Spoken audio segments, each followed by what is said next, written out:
Are you filming? Yeah, I am. Did you hear me say that? No. Do you want to tell everybody what you said? No. Go ahead.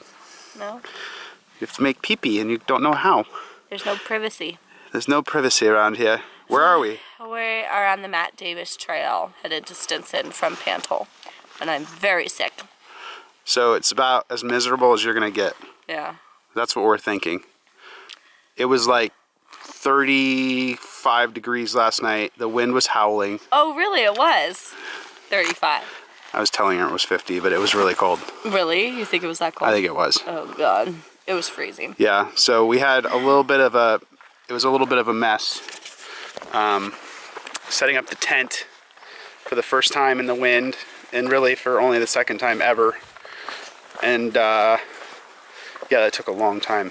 But it's beautiful. It's good. It's super quiet in the wind. Our sleep system is really comfortable.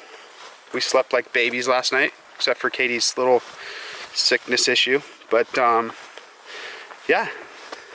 How's your back feel, babe? Great. I'm carrying a lot of weight. Yeah, we loaded her up. We're both loaded up to about 35 pounds, maybe? 30 probably. So not quite as heavy as we're gonna get, but getting close.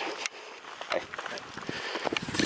Anyway, Look at the beautiful early spring day in Marin County, California. All right, we'll talk to you later.